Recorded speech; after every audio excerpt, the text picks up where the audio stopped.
খ্যাতি সম্পন্ন মুফাসসির কোরআন ও মিডিয়া ব্যক্তিত্ব মাওলানা আবরারুল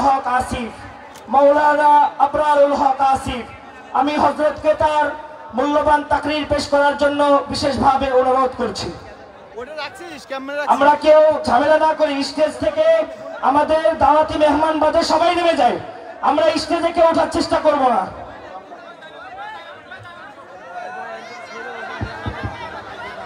আসসালামু আলাইকুম ওয়া রাহমাতুল্লাহি ওয়া বারাকাতুহু। আমার কলিজার প্রিয় ভাইরা, যে যেখানে আছেন মেহেরবানি করে চুপচাপ থাকবেন। আমি কোনো আওয়াজ কিংবা বিশৃঙ্খলা চাই না। এটা মিডিয়ায় গেলে পরবর্তী সময় আপনাদের এলাকার এবং জেলার বদনাম হবে। মেহেরবানি করে যে যেখানে আছেন চুপচাপ বসে যাবেন। আর আমার সাউন্ড সিস্টেমের মাইকম্যান যেখানেই থাকেন না কেন, আপনার সাউন্ডটা অনেক ভালো মাশাআল্লাহ। আপনি জাস্ট বক্সের বেসটা আরেকটু বাড়ায় দিবেন, মোটা করে রাখবেন এবং ক্লিয়ার রাখবেন। বেস এবং রিভার্ব মোটা রাখবেন, ক্লিয়ার রাখবেন, তাহলেই হবে। আমি সালাম দিয়েছি, তবে অনেকে উত্তর দেন নাই। আমি সালাম দিয়ে আমার আরবি খুতবা পাঠ করতে চাই। আশা রাখবো সবাই আমাকে জবান খুলে সালামের জবাব দিবেন। আসসালামু আলাইকুম ওয়া রাহমাতুল্লাহি ওয়া বারাকাতুহু। ইন্নাল হামদালিল্লাহি নাহমাদুহু ওয়া নাস্তাঈনুহু ওয়া নাস্তাগফিরুহু ওয়া নু'মিনু বিহি ওয়া নাতাওয়াক্কালু আলাইহি ওয়া নাউযু বিল্লাহি মিন শুরুরি আনফুসিনা ومن سيئات أعمالنا من يهده الله فلا مضل له ومن يضلله فلا هادي له فلن تجد له وليا مرشدا ونشهد أن لا إله إلا الله وحده لا شريك له هو الذي لا ضد له ولا ند له لا مثل له ولا مثيل له ولا كفيل له لا شبه له ولا شبيه له ولا ولد له ولا والد له وهو الواحد الفرد الصمد لم يلد ولم يولد ولم يكن له كفوا أحد ونشهد أن سيدنا ونبينا وحبيبنا وحبيب ربنا وطبيبنا وطبيب أرواحنا محمدا عبد الله ورسوله এই বক্সের সাউন্ড সিস্টেম কে আছে? ডান দিকে না বামে আছে? সাউন্ডটা টনটন হওয়া লাগবে, যুবকদের কথা বুঝতে সমস্যা হওয়া যাবে না আজকের মাহফিলে। দুই পাশের সাউন্ডের বেস চাই, কানে এসে লাগবে সাউন্ড, বেস বাড়ায়। أرسله بالحق بشيرا ونذيرا وداعيا إلى الله بإذنه وسراجا وقمرا منيرا أما بعد فأعوذ بالله من الشيطان الرجيم بسم الله الرحمن الرحيم قد أفلح من زكاها এই যে বাবার যুবক ভাইরা, একদম চুপ থাকতে হবে, একদম চুপ থাকতে হবে। তোমরা যারা আমার ভিডিও দেখে আজকে মাহফিলে এসেছো, সব এদের ক্যামেরায় করা ভিডিও। আজকে মিডিয়া আছে বলে যুবকদের ঢল নেমেছে আজকে মাহফিলে। প্লিজ ট্রাই টু আন্ডারস্ট্যান্ড, একটু বোঝেন। ওরা লাগানোর পরে বসে যাবে, সবাই আপনারা আমাকে দেখবেন, আর কোনো আওয়াজ চাচ্ছি না, আমি তেলাওয়াত করছি। أعوذ بالله من الشيطان الرجيم قد أفلح من زكاها وقد خاب من دساها وقال تعالى في كلامه المجيد يا أيها الذين آمنوا استعينوا بالصبر والصلاة إن الله مع الصابرين وقال تعالى في كلامه المجيد يا أيها الذين آمنوا اصبروا وصابروا ورابطوا واتقوا الله لعلكم تفلحون وقال تعالى في كلامه المجيد إني وجهت وجهي للذي فطر السماوات والأرض حنيفا وما أنا من المشركين وقال تعالى في كلامه المجيد قل يا عبادي الذين أسرفوا على أنفسهم لا تقنطوا من رحمة الله إن الله يغفر الذنوب جميعا إنه هو الغفور الرحيم وقال رسول الله صلى الله عليه وسلم بلغوا عني ولو آية وقال رسول الله صلى الله عليه وسلم تركت فيكم أمرين لن تضلوا ما تمسكتم بهما كتاب الله وسنة رسوله أو كما قال عليه الصلاة والسلام إن الله وملائكته يصلون على النبي يا أيها الذين آمنوا صلوا عليه وسلموا تسليما اللهم صل على محمد وعلى آل محمد كما صليت على إبراهيم وعلى آل إبراهيم إنك حميد مجيد أستغفر الله أستغفر الله আমার কলিজার টুকরা শহীদ নগরের ভাইরা রাজবাড়ির শহীদ নগরের ভাইরা কেমন আছেন আপনারা সবাই আলহামদুলিল্লাহ পুরো পরিবেশটাই ঠিক বামে আপনারা চিল্লাফাল্লা বন্ধ করে ফেললেই পুরো পরিবেশটা পারফেক্ট হয়ে যাবে বামের ভাইরা মেহেরবানি করে আপনারা কেউ আওয়াজ করবেন না আমি বিনয়ের সাথে বলছি আপনারা আমার ভালোবাসার মানুষ মেহেরবানি করে কোনো আওয়াজ করবেন না আর আপনার সাউন্ড অনেক ভালো মাশাআল্লাহ যদি পারেন একটা বক্স আমার স্টেজে দিবেন অনেক সাউন্ড ভালো আপনার সাউন্ড 100-তে 100 ভাগ ভালো বাকি একটা সাউন্ড কি বক্স দেওয়া যায় না স্টেজে আচ্ছা ঠিক আছে তাহলে যে সাউন্ডটা আছে এটাকে ধরে রাখো হ্যাঁ কমাবো না আমাদের আজকে এই প্রোগ্রাম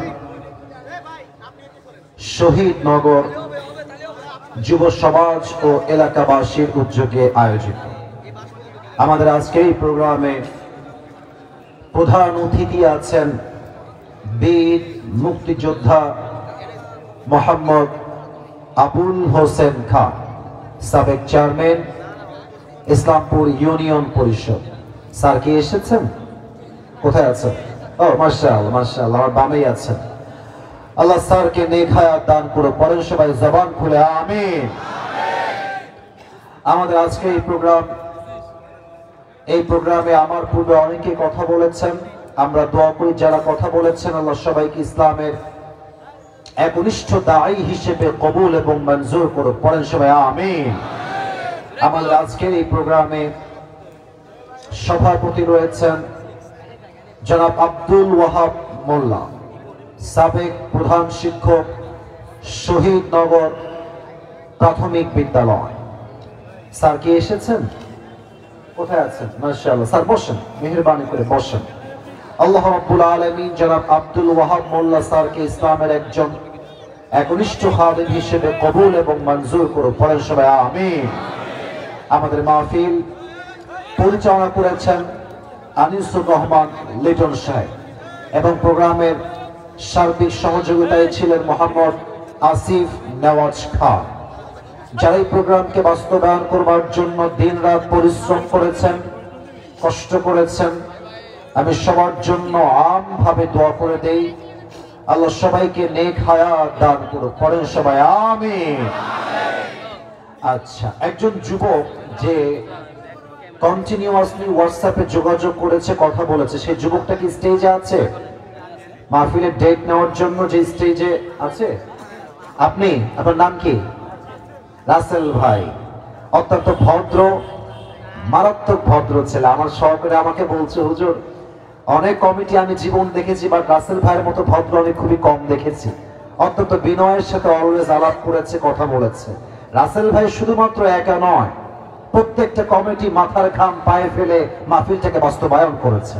আমি দোয়া করে দেই রাসেল ভাই সহ যারা এই প্রোগ্রামকে বাস্তবায়ন করবার জন্য দিনরাত পরিশ্রম করেছেন, আল্লাহ সবার এই পরিশ্রমকে তার সন্তুষ্টির ওয়াসিলা হিসেবে কবুল এবং মঞ্জুর করো। পড়েন সবাই আমিন। আমাকে একটা কথা আপনারা বলবেন, ঠিক না বেঠিক, তার আগে আপনারা যারা মাহফিলে এসেছেন একবার আপনার চোখটা পুরো মাহফিলে ঘুরিয়ে দেখেন সবাই। সোনামণি এদিকে এদিকে আমার দিকে তাকান। আপনারা যা দেখলেন এবং আমি যা দেখতে পাচ্ছি, this is my personal point of view about on this program. আমি বলছি, এটা একমত হলে হবেন, না হলে নাই। আমার মনে হচ্ছে আজকের মাহফিলে শহীদনগরে যত অডিয়েন্স এসেছে, যত শ্রোতা এসেছে, আমার মনে হচ্ছে আজকের মাহফিলের 95% আপ, 95% বেশি কয়চার টুকরা যুবক ভাই আজকের মাহফিলে। যারা ইসলামকে রুখে দিতে চান, যারা ইসলামকে বাংলার মাটি থেকে নিশ্চিহ্ন করতে চান, আজকের মাহফিল তাকায় দেখেন। আজকের মাহফিল প্রমাণ করছে আগামী বাংলাদেশ হবে ইসলামের বাংলাদেশ, কোরআনের বাংলাদেশ, রুখে দেওয়ার সাধ্য কারো কাছে নাই। আল্লাহ আমার যুবক ভাইদেরকে কবুল করে। পড়েন সবাই আমিন। এই যে জনস্রোত, এটা ইসলামের পক্ষের জনস্রোত।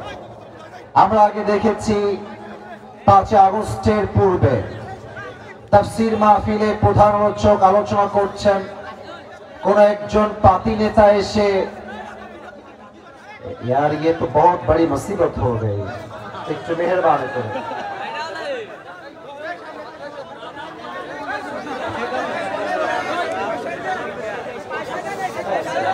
এখানে আছে, মাশাআল্লাহ মাশাআল্লাহ।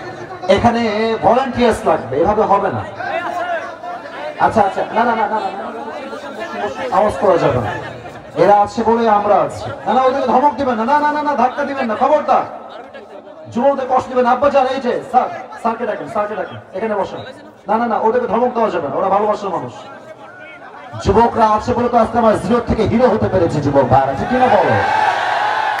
ওদেরকে ধমক দিয়ে কথা বলা যাবে না। তোমাদেরকে আমি আবদার রাখবো, বিশৃঙ্খলা করলে ওয়াজটা সুন্দর হবে না।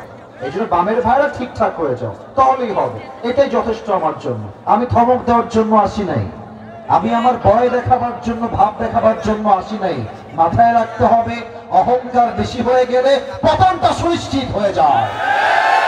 একটু তোমরা আওয়াজ করবে না, আপনারা হয়তো জানলে খুশি হবেন, আপনাদের রাজবাড়ী জেলার বৈষম্য বিরোধী ছাত্র আন্দোলন যেটা হয়েছে তার প্রধান সমন্বয় কি নাম যেন বললেন?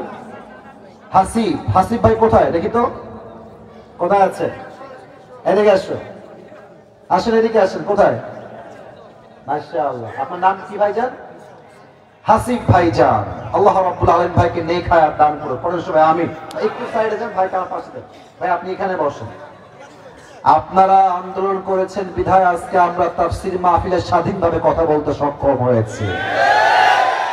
অনেকে বৈষম্য বিরোধী ছাত্র আন্দোলন যারা করেছে তাদের দিকে আঙ্গুল তুলতে চায়, চোখ তুলতে চায়। যে আঙ্গুল ছাত্রের উপরে উঠবে সে আঙ্গুলকে তোমরা ভেঙে গড়িয়ে দাও, ওই চোখকে তোমরা উপরে ফেলে দাও। আমাদের কথা একটা, জালিমের দিন শেষ।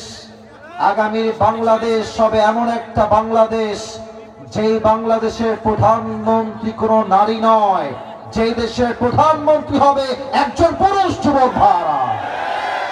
সেকেন্ড কথা, আমি আমার বৈষম্য বিরোধী ছাত্র আন্দোলনের প্রত্যেকটা নেতা, প্রত্যেকটা ছাত্রকে অ্যাড্রেস করে বলতে চাই, তোমরা আগামীতে যে কোনো নেতা নির্বাচন করার পূর্বে মাথায় রাখবা, আমার দেশের নেতা, মন্ত্রী, প্রধানমন্ত্রী এমন যোগ্যতা সম্পূর্ণ হবে যেই নেতা, যেই মন্ত্রী, যেই প্রধানমন্ত্রী জাতীয় সংসদে দাঁড়িয়ে জাতির পক্ষে যেমন বক্তব্য দিবে, সেই নেতা চাইলে জাতীয় মসজিদ বাইতুল মুকাররমে দাঁড়িয়ে জুমার খুতবা দেওয়ার যোগ্যতাও রাখবে।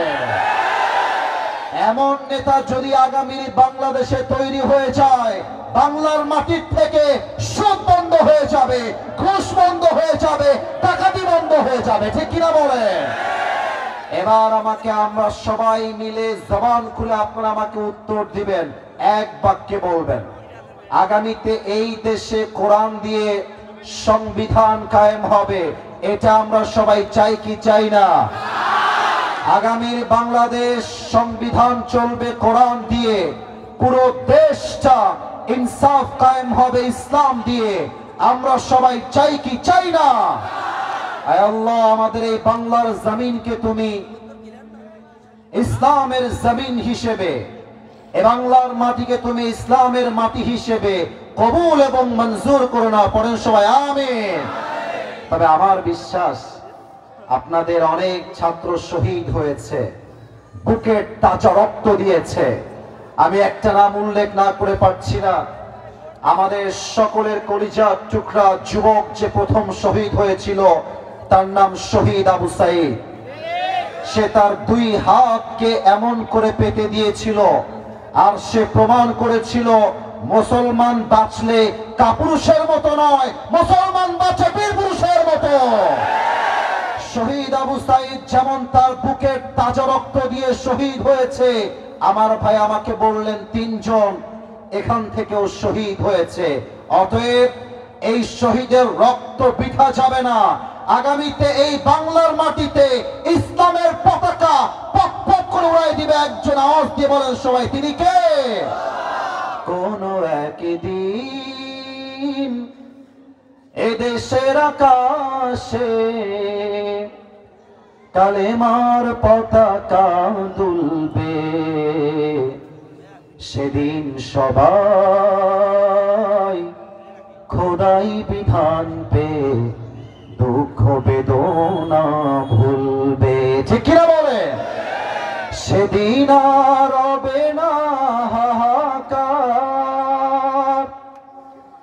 অন্যায় জুলুম বিচার থাকবে না কদাকার, দুর্নীতি অনাচার থাকবে না কদাকার, দুর্নীতি অনাচার সকলেই শান্তিতে থাকবে। সেদিন সবাই খোদাই বিধান পে দুঃখ বেদনা ভুলবে। ঠিক কিনা বলেন? কোন একদিন এদেশের আকাশে কালেমার পতাকা দুলবে, সেদিন সবাই খোদাই বিধান পে দুঃখ বেদনা ভুলবে। আল্লাহ কবুল করুক, পড়েন সবাই আমিন। আপনারা আমার কথা কি রাগটা করছেন নাকি ভাই? আমি রাজবাড়িতে গত বছর একটা দিনের বেলা মাহফিল করেছিলাম, হাজার হাজার যুবক দিনের বেলা। আমার তখন থেকে মাইন্ডসেট এটা বসে গেছে, রাজবাড়ির মানুষগুলো ইসলামকে কলিজার থেকে ভালোবাসে এরা। আমি সবাইকে বলতে চাই, আপনাদের বউ আছে কার কার একটু হাত তুলবেন? বউ আছে? বউ আছে, বউ আছে। আচ্ছা, বউ আছে আপনাদের, হাত নামান। বাবা আপনারও বউ আছে? মাশাআল্লাহ, হাত নামান। আচ্ছা, এবার যাদের বউ নাই তারা একটু হাত তুলো সবাই। ইন্না লিল্লাহি ওয়া ইন্না ইলাইহি রাজিউন। আপনাদের কারো বউ নাই? এ আমি বিশ্বাস করি না। কি বউ নাই সত্যি? আহা, তোমাদের কষ্ট কেউ না বুঝলেও আসিফ হুজুর কিন্তু বোঝে যুবক ভাই। আমি আমার প্রত্যেকটা আব্বা জানদেরকে বলবো, আরে বেটা হাত নামা।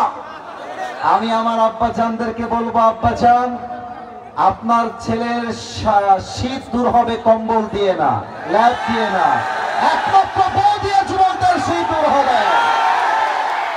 আব্বা বোঝে না রে, বোঝে না। বিয়ের যে বয়স হয়েছে আব্বা বোঝে না। তবে মাঝে মাঝে বাবারা বুঝলো, আমার আঙ্গুল দেখে একটু বোঝার চেষ্টা করবো, আমার আঙ্গুলটা খেয়াল করো। আজকালকার মেয়েরা তাদের রুচি এতটা নিচে নেমে এসেছে, তারা এইটা ছাড়া বিয়ের পিড়িতে বসতে চায় না। আল্লাহ এমন মেয়েদেরকে হেদায়েত দান করুক, পড়েন সবাই আমিন। আমার কথা হচ্ছে, তুমি তোমার পছন্দের মেয়েকে আই লাভ ইউ বলো, আমার কোনো আপত্তি নাই। তুমি তোমার পছন্দের মেয়েকে ভালোবাসো, আমার কোনো আপত্তি নাই। তবে সমস্ত ভালোবাসা হবে বিয়ের আগে নয়, সব ভালোবাসা হবে বিয়ের পরে, ঠিক কিনা বলে? আর আমি আমার প্রত্যেকটা বোনদেরকে বলবো, বোনেরা আমার, জানি আমার কথা আপনারা অনেক বেশি রাগ করবেন আজকে, তবে আমি বলতে বাধ্য হচ্ছি, বেশিরভাগ বেঈমানি কিন্তু মেয়েরাই করে যুবক। কারণ মেয়েদের কাছে কেন যেন মনে হয় যে এই যুবকটা কামাই করে 10,000, আমাকে কামাই করে 50,000। কিছু মেয়ে ভাবে টাকা যার বেশি তার কাছে সুখ মনে হয় বেশি। না না না না, টাকা দিয়ে সুখের মাপকাঠি হয় না, সুখের মাপকাঠি হয় চরিত্রের মাধ্যমে, বিশ্বাসের মাধ্যমে। সেকেন্ড কথা, মেয়েদেরকে বলবো, আপনারা দিনদার সেদিন হবেন যেই দিন আপনি বোরকায় দিনদার হবেন না, যেদিন আপনি আপনার চরিত্রে দিনদার হবেন। অনেক মেয়েকে আমি দেখেছি বোরকা পরে, হিজাব পরে, নেকাব পরে, माशाअल्लाह मुखटाও ঢাকা, দেখলে মনে হবে यार ये तो अभी कभी जन्नत से भाग के दुनिया में आई है माशाअल्लाह। আর এই মেয়েগুলো বোরকা পরে, হিজাব পরে, নেকাব পরে পার্কে বয়ফ্রেন্ডের সঙ্গে বাদাম খায় আর প্রেম করে বেড়ায়। আমার তখন বলতে মনে চায়, উপরে ফিটফাট, ভেতরে পুরোটাই সদরঘাট। এমন মেয়ে অন্তত রাজবাড়িতে নাই। আরে নাই, থাকলে আল্লাহ হেদায়েত দান করুক, পড়েন সবাই আমিন। অতএব আমি আজকে একটা স্লোগান শিখাই দিচ্ছি, আমি আবারও স্লোগান দিচ্ছি, তোমরা আমার সঙ্গে জাস্ট তালে তাল মিলাবা। আমি বলবো হারাম রিলেশনশিপ যেখানে, তোমরা বলবা আমরা নাই সেখানে। আমি বলবো বিয়ে আছে যেখানে, তোমরা বলবা আমরা আছি সেখানে। রেডি আছো সবাই? হারাম রিলেশনশিপ যেখানে, বিয়ে আছে যেখানে, আল্লাহ কবুল করুক, পড়েন সবাই আমিন। আমরা আজকে দুইটা তাকবীর দিব। প্রথম তাকবীর দিবেন আমার প্রিয় বিবাহিত ভাইরা, আর দ্বিতীয় তাকবীর দিবেন আমার প্রিয় কলিজার টুকরা সিঙ্গেল ভাইরা। আমি দেখতে চাই আজকের মাহফিলে কার গায়ের জোর কত বেশি। বিবাহিত ভাইরা, ক্যামেরা রেকর্ড হচ্ছে, এটা আমরা আশা রাখবো আপনারা সম্মানটা ঠিক রাখবেন। বিবাহিত ভাইরা একটা কাশি দেন।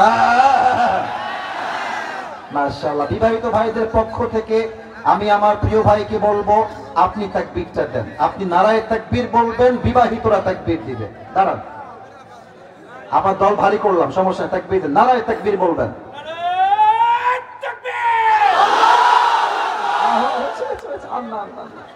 সিঙ্গেলরা হেরে গেলে আবার গায়ে লেগে যাবে আমার।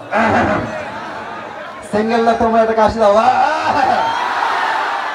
আমার প্রিয় সমন্বয়ক ভাই তিনি তাকবীর দিয়েছেন, আমরা ফলাফল পেয়েছি। এবার দেখা যাক আসলেই কারা জিতে, দেখা যাক কারা জিতে। সিঙ্গেলদের পালা, বিবাহিত ভাইরা চুপচাপ থাকবেন। সিঙ্গেল ভাইরা নারায়ে তাকবীর। ভাই আপনি আমাকে মাফ করে দিন, আজকে বিবাহিত ভাইরা হেরে গেছেন। I am so sorry for that. But এবার লাস্ট তাকবীর আমরা সবাই মিলে দিব। একটা তাকবীর দিবেন, এক তাকবীরের ঠেলায় আমি আসিফ হুজুর স্টেজ ভেঙে উল্টে নিচের দিকে পড়ে যাব, ঠিক আছে? দেখা যাক কত জোর আপনাদের গায়ে আছে। সবাই একটা কাশি দেন। নারায়ে তাকবীর। আল কোরআনের আলো, আল হাদিসের আলো, কোরআন হাদিস যেখানে, আলেম ওলামা যেখানে,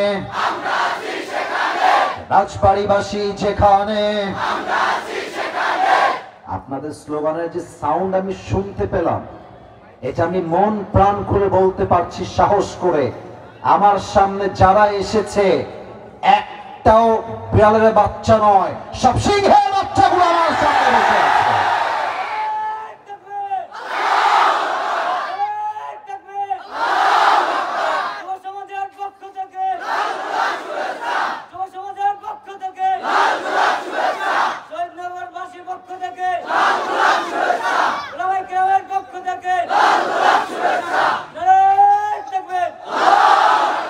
আল্লাহ ভালোবাসাকে কবুল করুন, পরের সবাই আমিন। আসুন আমরা ভূমিকায় আর কথা না বাড়িয়ে মূল সেন্ট্রাল থিম বা সাবজেক্ট ম্যাটারে ফিরে যাই। আমার প্রিয় কলিজার টুকরা রাজবাড়ির ভাইরা, আমরা যে বিষয়ে আলোচনা করব তার পূর্বে কিছু প্রশ্ন করে নিতে চাই সবার কাছে। বলেন তো আমাদের সকলের সৃষ্টিকর্তা একজন, আওয়াজ দিয়ে বলেন সবাই, তিনি কে? কেউ যেটা পারে না সেটা পারে কে? বলেন তো আজকের এই মাহফিলে, এই বিশাল জনসমুদ্রকে এই মাহফিলে বসার তৌফিক দিয়েছে একজন, তিনি কে?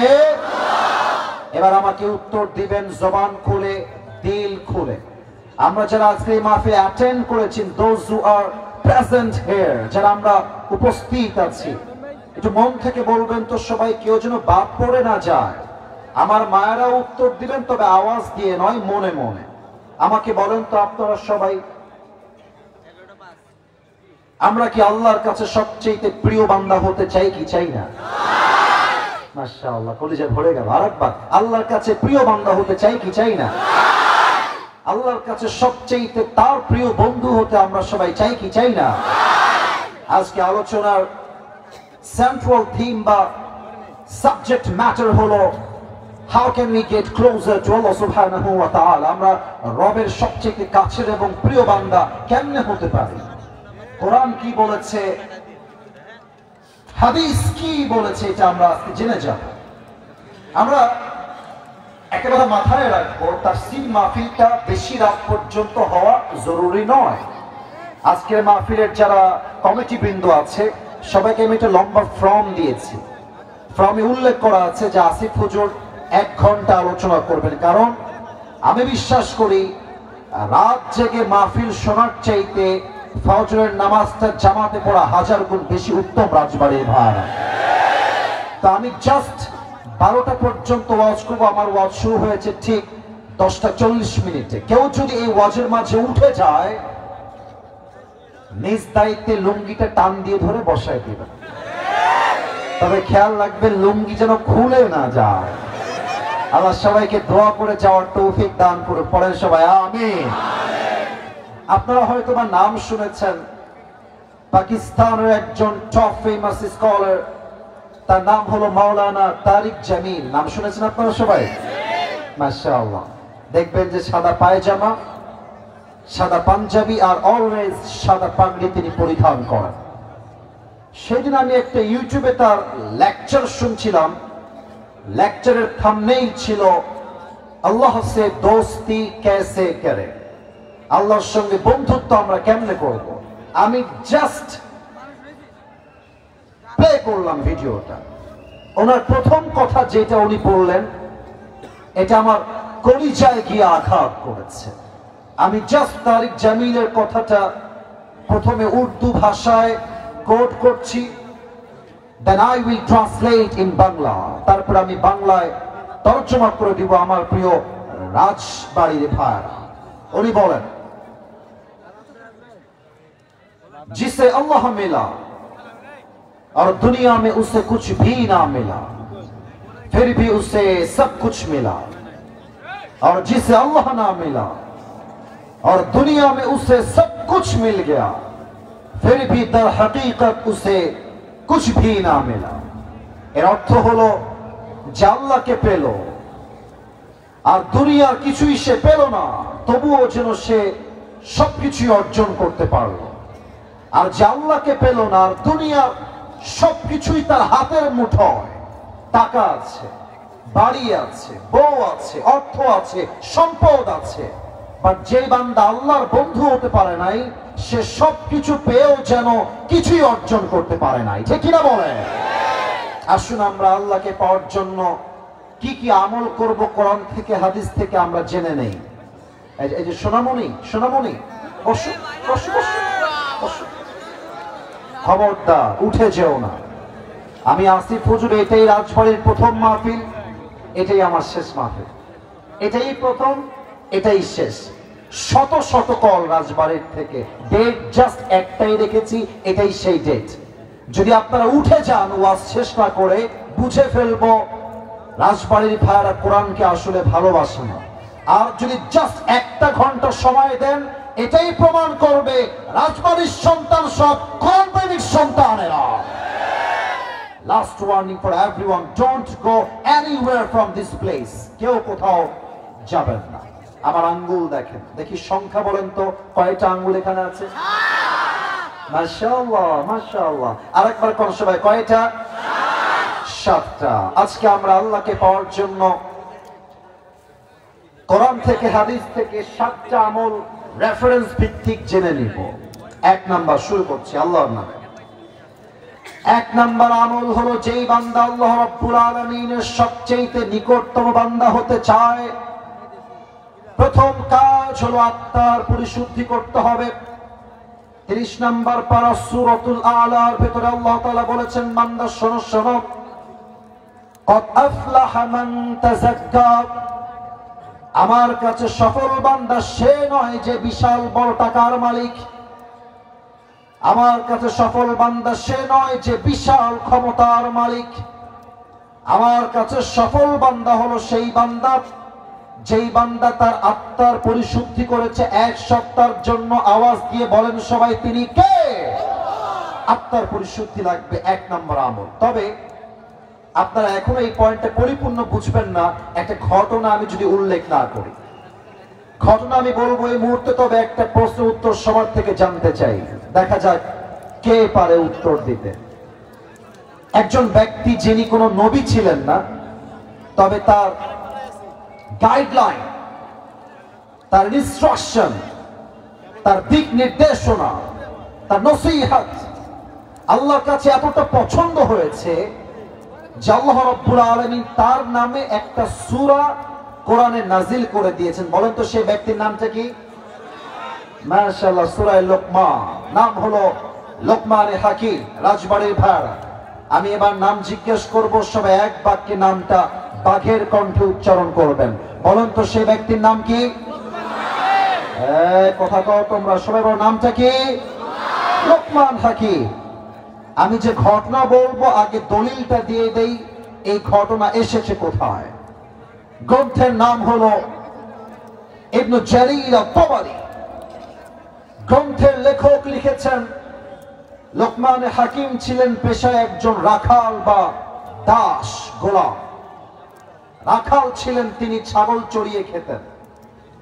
একবার তার মালিকের কাছে একজন যুবক আসলো, এসে বলল, হে লোকমানের মালিক, আপনার কাছে যে যুবকটা কাজ করে ইসমুহু লোকমান, তার নাম হলো লোকমান, তবে এই যুবকটা কোনো সাধারণ যুবক নয়। তার জ্ঞান, তার মেধা, তার উইজডম এতটা উচ্চাঙ্গে, এই যুবক যখন কোথাও রাখাল হয়ে ছাগল চড়াতে যায়, তার জ্ঞান গর্ব কথা শোনার জন্য 14 গ্রামের মানুষ একটা মাঠে জমা হয়ে যায়। সুবহানাল্লাহ পড়বেন আপনারা? তো বলছে, তাই নাকি? আমার গোলাম এত চালাক আর আমি জানি না, এটা কেমন সম্ভব? ঠিক আছে, তুমি যাও, আমি আগামীকাল তার জ্ঞান এবং প্রজ্ঞা চেক করে দেখব। আগামীকাল লোকমানে হাকিম যখন ছাগল চড়িয়ে বাসায় আসছে, লোকমানের মালিক তাকে ডাক দিয়ে বলছে, হে লোকমান, এদিকে আসো, একটা কাজ দিব, কাজটা আমাকে করে দাও। লোকমানে হাকিম তার মালিকের কাছে আসছে, মালিক ডাক দিয়ে বলছে, লোকমান, এখান থেকে সামনে বাহিরে বের হয়ে যাও, ওয়াদবাশাতান, একটা ছাগল জবাই করো, ওয়াখরিজ মিনহা আতিয়াবা মুযগাতাইন, এবং ছাগলের দেহের সবচেয়ে পবিত্র অংশ কেটে আমার কাছে নিয়ে আসো। লোকমানে হাকিম এই যে হলুদ গেঞ্জি কয়ে যায়, এই ছেলে, ওই যান আপনি, বসেন, কোথায় যাচ্ছেন আপনি? আমি কি ডাকছি আপনাকে মাহফিলে? আপনি তো নিজের ইচ্ছা আসছেন, তো যাচ্ছেন কেন? এই প্রিয় ভাই, আমি একটা কথা অ্যানাউন্সমেন্ট দিয়ে দেই, আমি আদবের সঙ্গে অ্যানাউন্সমেন্ট দিচ্ছি, আমার মাহফিলে উঠা উঠির কোনো সিস্টেম নাই। দু একজন উঠেছেন, আমি দেখলাম, দু একজন ওই পাশ দিয়ে উঠলেন, আমি চুপ করে আছি। আমি আবারও বলছি, এটা আমার ফার্স্ট, এটা আমার লাস্ট প্রোগ্রাম এই রাজবাড়ির মাটিতে। দু একজন ওঠা মানে এটা আমার সঙ্গে বেয়াদবি নয়, এটা সোজা কোনের সঙ্গে বেয়াদবি হয়ে যাবে, ঠিক কিনা বলেন? যারা উঠে যাচ্ছেন দু একজন, তার মানে আপনারা আমার চেহারা দেখতে আসেন, আমি বুঝতে পারতেছি। অনেক লোক আসে মাহফিল হয় ভাজা খাইতে, নয় বক্তার চেহারা দেখতে। আসিফ হুজুর তো ফেসবুকে অনেক ভাইরাল, চল আজকে দেখে আসি না, ওই চিন্তা করলে মাহফিলে আসা যাবে না। এই মাহফিলে আসতে হবে একমাত্র আল্লাহর সন্তুষ্টির জন্য, ঠিক কিনা বলে? আর যেন কাউকে ডান বাম করতে না দেখি, খবরটা। বলছে, যাও, তুমি একটা ছাগল জবাই দাও। জবাই দিয়ে, আচ্ছা আচ্ছা ঠিক আছে, আব্দুল আজিজ নামে একজন মারা গেছেন, এটা শিশু বাচ্চা মারা যাবে। আব্দুল আজিজ নামে একজন এখানে আছে নাকি? ওনার বাসায় গেলে একটু ভালো হয়, মেহেরবানি। আব্দুল আজিজ যিনি আছেন, গেলে ভালো হয়। ঠিক আছে ঠিক আছে, মেহেরবানি করে বাহির চল বাড়ি। মাশাআল্লাহ, আল্লাহ ওনাকে যাওয়ার তৌফিক দান করুন। পড়েন সবাই আমিন। তা আমি যেটা বলছিলাম, লোকমান গিয়ে এবার ছাগল জবাই করেছে। বলেন সবাই উত্তর দিয়ে, কি জবাই করেছে? হারায় যাবে কথা, বলেন সবাই, কি জবাই করেছে? ছাগল জবাই করেছে। এবং ছাগলের সবচেয়ে পবিত্র অংশ কলিজা কেটে নিয়ে এসেছে। বলছে, মালিক, এই নেন ছাগলের সবচেয়ে পবিত্র অংশ, কলিজা। মালিক বলছে, লোকমান, মাশাআল্লাহ, যেমন যেমন বলেছিলাম তেমন তেমন তুমি সঠিক কাজ করেছো, তুমি অসাধারণ ছেলে, যাও আর একটা কাজ করো। এবার গিয়ে আর একটা ছাগল জবাই দাও। তবে এবার ছাগলের সবচেয়ে পবিত্র অংশ নয়, সবচেয়ে নাপাক অংশ কেটে আমার কাছে নিয়ে আসবা। এবার লোকমানে হাকিম আবার বের হয়ে গিয়েছে ছাগল জবাই দেওয়ার জন্য। ছাগল জবাই দিয়েছে, আবার সে আগের মতো কলিজা কেটে নিয়ে আসছে। এবার আমাকে উত্তর দেন, প্রথমবার কেটেছে কলিজা, সেকেন্ড টাইম আবার কেটেছে কি? হ্যাঁ, কথা কন। প্রথমবার কলিজা, দ্বিতীয়বারও। তো মালিক বলছে, লোকমান, না, ভেবেছিলাম তোমার বুদ্ধি অনেক ভালো, বাট তুমি তো বোকার ঘরের ছেলে। বললাম পবিত্র অংশ আনো, তাও আনলা কলিজা। বললাম নাপাক অংশ আনো, তাও আনলা কলিজা। লোকমান, তোমার তো বুদ্ধি নাই, তুমি তো খুবই বোকা ঘরের ছেলে। আসল কথা কি জানেন? জ্ঞানী মানুষরা কথা বলে কম, কাজ করে বেশি। আর মূর্খ যারা হয়, জ্ঞান যাদের নাই, তারা কাজ করে কম, কথা বলে বেশি, ঠিক কিনা বলে? একটা ছোট্ট কথা মনে পড়ে গেল বলার জন্য, বলা যাবে আজকে? বলা যাবে ভাইরা? যাবে যাবে যাবে। আজকে একটা মজার ঘটনা ঘটেছে। আজকে আমার দুপুর বেলায় প্রায় 40,000 টাকার মতো হারিয়ে গিয়েছিল। সুবহানাল্লাহ কে বললো রে? কত হাজার? প্রায় 40-এর কাছাকাছি, বাট পরিপূর্ণ 40 নয়। আমি আপনাকে বলছি, জেলার নাম বলবো না, বদনাম হবে। হোটেলে ছিলাম ভাই, আমরা তো প্রোগ্রাম করি রাত 2টা 3টা 1টার সময় মানুষের প্রোগ্রাম শেষ হয়, ঘুমালে মাথায় সেন্স থাকে না। তো আজকে হোটেলে উঠেছি সারা রাত জার্নি করে গিয়ে সকাল 9টায়। বলেন সবাই কয়টায়? সকাল 9টায়। সকাল হয়ে গেছে। তো আমি আবার পায়জামার পকেটে টাকা রেখেছিলাম প্রায় 35 থেকে 40 কাছাকাছি এরকম কিছু একটা অ্যামাউন্টের টাকা। তো ঘুমানোর আগে টাকাটা পকেট থেকে বের করে বালিশের নিচে রেখেছি, বালিশের নিচে।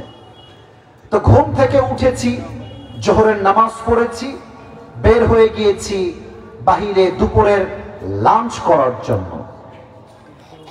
কিন্তু টাকা যে বালিশের নিচে ছিল আমি ভুলেই গেছি। হোটেলে খেতে গেছি, বিল দেওয়ার জন্য বলেছে, বিল হয়েছে 600 থেকে 700 টাকা। পকেটে হাত দিয়েছি, দেখছি টাকা নাই। মাথা তো আমার ঘুরে গেছে, কিরে টাকা আমি রাখলাম কোথায়? হঠাৎ করে মাথায় আসছে, আরে টাকা তো আমি হোটেলের বালিশের নিচে রেখে এসেছি। সঙ্গে সঙ্গে কোনো কথা ছাড়াই গাড়ি ঘুরিয়ে হোটেলে আসলাম। এসে খুব বিনয়ের সাথে ম্যানেজার সাহেব বললাম, স্যার আমি আপনার লোক আসিফ হুজুর, আপনি আমাকে চেনেন, আমি আপনাদের হোটেলের রুমে বালিশের নিচে এত টাকা রেখে গেছিলাম, 1000 টাকার বান্ডিল আর 500 টাকার বান্ডিল রেখে এলাম বালিশের কাছে। বললাম, স্যার যে পেয়েছে আমাকে বলেন দিয়ে দিতে। তো 2 জন যুবক আসলো যারা ক্লিনার, যারা হোটেল ক্লিন করে। আমি ডাকলাম, এই এদিকে আসো। ওরা আমাকে আগে দেখে নাই। বললাম, তোমরা কি আমাকে চেনো? আমাকে চিনতে পারতেছো? তো যে আমার বেড গুছিয়েছে, যে আমার বালিশ হটিয়েছে, সে বলছে, হ্যাঁ আমি আপনাকে চিনি, আপনি আসিফ হুজুর, আপনার ওয়াজ আমি শুনেছি। তো ওকে বললাম, বাবু যেহেতু তুমি আসিফ হুজুরকে চেনো, দেখো বাবা আমি তোমার সঙ্গে ঝামেলা চাই না। আমার বালিশের তলে আমি টাকা রেখে গেছি, আমি 100% ড্যাম শিওর টাকাটা বাবা আমাকে দিয়ে দাও, তোমাকে আমি হাদিয়া দিয়ে বাসায় চলে যাব। যুবকটা মুখের উপরে বলছে, না আমি টাকা দেখি নাই, জীবনেও না, এটা সম্ভব না, আমি 1 টাকাও হাত দেই নাই। আমি বললাম, প্লিজ ট্রাই টু আন্ডারস্ট্যান্ড, একটু বোঝো, আমার বাদ মাগরিব প্রোগ্রাম, আসর আজান হয়ে গেছে, দিয়ে দাও বাবা, কোনো ঝামেলা চাই না, থানা পুলিশ চাই না, দিয়ে দাও। আমি বুঝালাম, আমার ড্রাইভার বুঝালো, পিএস বুঝালো, ম্যানেজার বুঝালো, সে বুঝতে রাজি না। এবার হোটেলে মালিক চলে আসছে, বড় লোক, শিক্ষিত, অনেক বড় ঘরের মানুষ তিনি, এবং তিনি একজন অ্যাডভোকেটকেও নিয়ে আসছে। সিসিটিভি ক্যামেরা ওপেন করা হলো, কে গেছে হুজুরের রুমে আর কে বের হয়েছে। তা আমি চোর ধরতে গিয়ে নিজেই চোর হয়ে গেছি। তারা আমাকে বলতেছে, আপনি যে টাকা রাখছেন তার প্রমাণ কোথায়? আমাকে বলতেছে, বিনয়ের সাথেই বলছে যে, স্যার আপনি যে টাকা রেখেছেন এখানে 40,000 টাকা, তার প্রমাণ কি আপনি আমাকে বলেন। আমি তো ঝগড়া চাই না, আমি সবসময় সমাধান চাই। তা আমি বললাম, একটু ক্যামেরাটা আগা পিছা করেন, সিসিটিভি ফুটেজটা সব চেক করা হলো। হোটেলের মালিক বললেন, হুজুর টাকাটা হয়তো বা আপনার স্টাফরা নিয়েছে, কারণ তারাও আপনার রুমে প্রবেশ করেছিল। আমি বললাম, দেখেন আমার স্টাফরা, they have been working with me just for 4 years, প্রায় 4 বছর যাবত আমার সঙ্গে তারা আছে, আমার 1 পয়সা হাত দেয়নি আজ অব্দি, ওরা নিতে পারে না, প্লিজ একটু সমাধানে আসেন। না, উনি মানতে রাজি না, উনি বললেন এটা হতে পারে না, আমরা সরি। লাস্টে যখন ফিরে আসবো টাকার আশাই বাদ দিয়ে দিয়েছি। অ্যাডভোকেট তাকে আবার বলছে, এই ছেলে টাকা নিয়েছো, থাকলে দিয়ে দাও, কোনো মারামারি হবে না, দিয়ে দাও, আসিফ তোমাকে ছেড়ে বাসায় যাবে। ও বলছে, না আমি টাকা নেই নাই। আমিও টাকার আশা বাদ দিলাম, যে থাক ওইটা বাদ, ওটা পাওয়া যাবে না। জাস্ট আসার সময় তাকে বললাম যে, স্যার দেখেন আমি আসিফ হুজুর, আমি কোনো গন্ডগোল চাই না, আপনার হোটেলের বদনাম চাই না, তবে একটা আবদার রাখবো, এই যুবকটা যে রুমে থাকে, চেক হিজ রুম, ও রুমটা চেক করো। বলছে, ঠিক আছে হুজুর, আপনার লাস্ট আবদার আমরা রাখবো। হোটেল ম্যানেজার, হোটেল মালিক, অ্যাডভোকেট এবং আমার 3 জন স্টাফ ও রুমে গেল। রুমে গিয়ে দেখবেন টয়লেটের উপরে একটা ছোট্ট করে জায়গা থাকে, এই ঢোপ টোপ রাখার জন্য, অনেক জিনিস রাখার জন্য। একজন গিয়ে সোজা ওখানে আঘাত করছে। যখনই খুলেছে দেখছে আমার সব টাকা ওখানে রাখা আছে। আর যখনই টাকা দেখতে পাইছে মালিক হোটেলের, ওরে ইচ্ছা মতো মারা শুরু করছে। সেই মায় আমি গিয়ে পরে ঠেকায় ঠুকাই নিয়ে আসলাম। আর ওই যুবকটা পা ধরে এত কান্নাকাটি, আমি বললাম, যুবক তুমি কি করলা এটা? তুমি আমাকে বলতা যে হুজুর আমি টাকাটা পেয়েছি, নেন আপনি, আপনার যা মন চায় আমাকে খুশি হয়ে দিবেন, তাতেই আমি খুশি। আমি তোমাকে দিতাম অনেক টাকা খুশি হয়ে, তুমি কি করলা? এখন তুমি টাকাটাও পাইলে না, তোমার চাকরিও হারায় গেল। শিক্ষা কি পেলেন? শিক্ষা একটা, যদি আপনি জ্ঞানী মানুষ হয়ে থাকেন, আপনি মাথায় রাখবেন যে আমার এই টাকাটা দামি নয়, আমার বিশ্বাসটা দামি। যদি আমি বিশ্বাস রাখতে পারি, পুরস্কারও থাকবে, চাকরিও থাকবে, জীবনটাও সুন্দর হবে। মূর্খতা করবেন, চাকরিও থাকবে না, জীবনটাও অসুন্দর হয়ে যাবে। ঠিক কিনা বলে? এটার জন্য আর একটা কথা আমার বোনদের জন্য বলতে চাই, জ্ঞানী বউ যারা হয়, জ্ঞানী বউ তারা বোঝে যে স্বামীর বাড়িতে বেঈমানি করে টিকে থাকা যাবে না।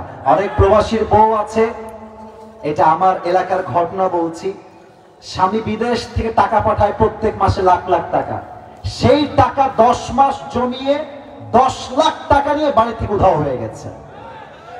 তো যেই মেয়েরা স্বামীর বাসায় থেকে স্বামীর সঙ্গে বেঈমানি করেন, মাথায় রাখবেন বেঈমান কখনো কোথাও সুখী হতে পারে না। তো বলছিলাম, লোকমান হাকিম বলছে, স্যার আপনি যতই বলেন আমি মূর্খ ছেলে, এটা ভিন্ন বিষয়।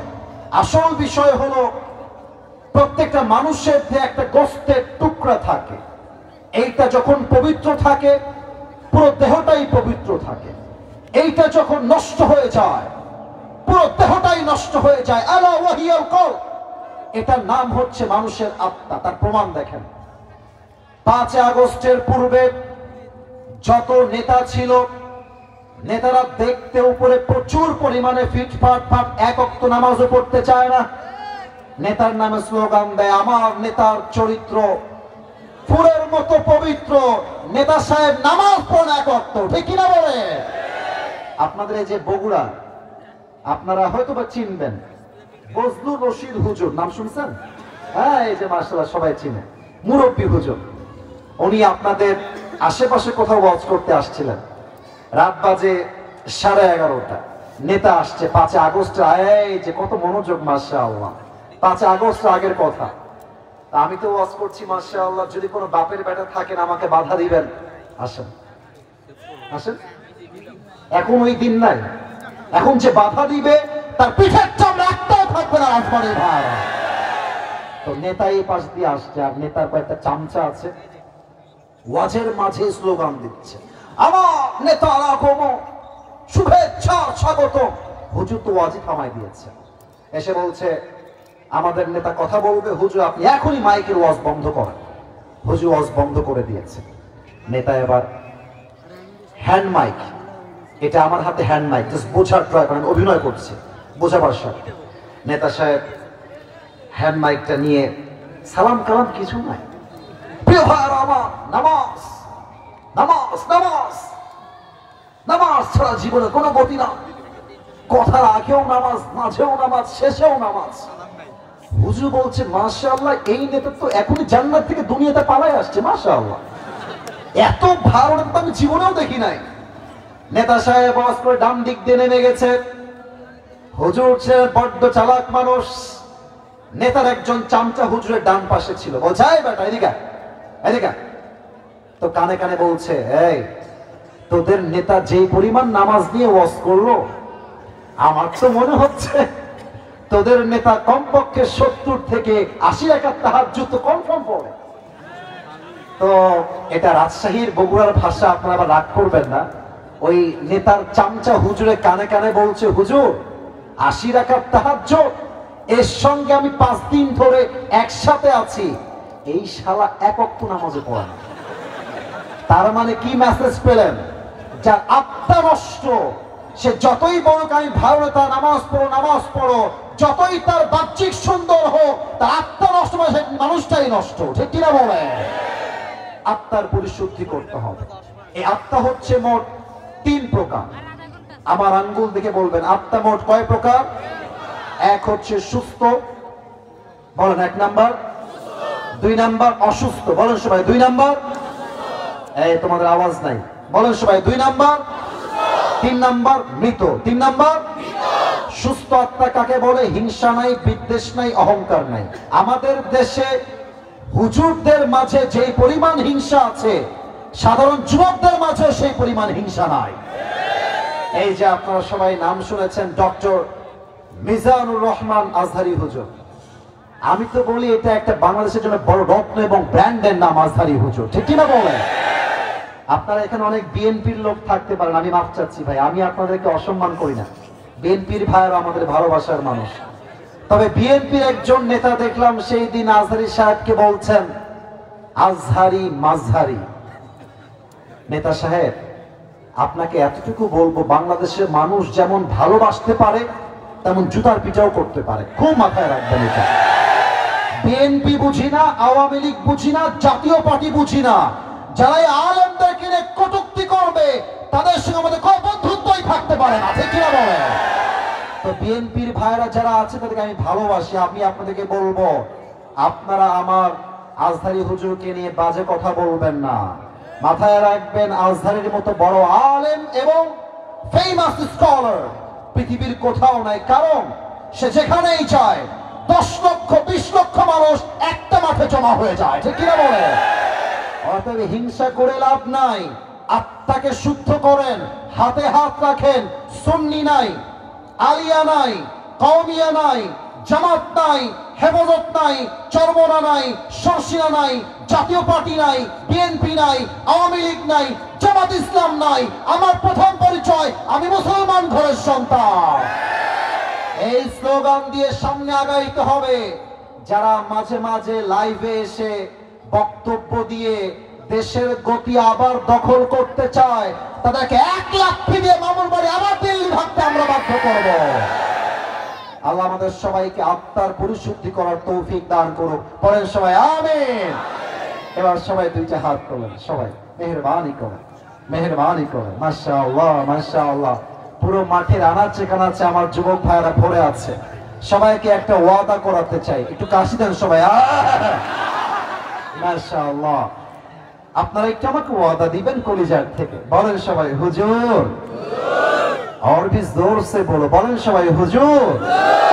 আমরা রাজবাড়ির সন্তান, আপনাকে ওয়াদা দিলাম দোয়া না করে, এই যে বাটপারি, এই যে বাটপারি, বলেন সবাই দোয়া না করে আমরা কেউ বাসায়, এবার 2 হাত দেখেন, ফিরে যাব না। ওই যে ওরা কথা কয় না, বলেন সবাই ফিরে যাব না।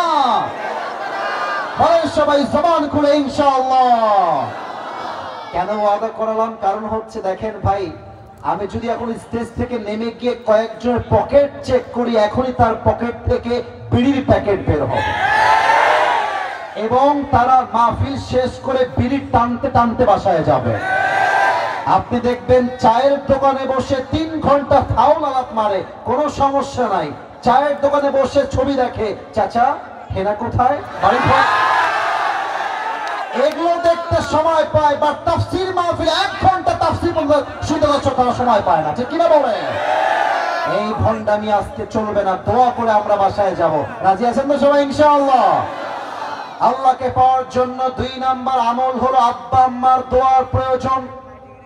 যেই যুবকরা গার্লফ্রেন্ড পেয়ে, বউ পেয়ে আব্বাকে ভুলে যাও, মাকে ভুলে যাও, মাথায় রাখবা আব্বা আম্মার দোয়া যার জীবনে নাই, তার জীবনের সফলতার চূড়ান্ত পর্যায়ে সে কখনো পৌঁছাতেই পারবে না, ঠিক কিনা বলে? আচ্ছা, আপনারা যারা এসেছেন, আপনারা আমাকে ভালোবাসেন নাকি বাসেন না?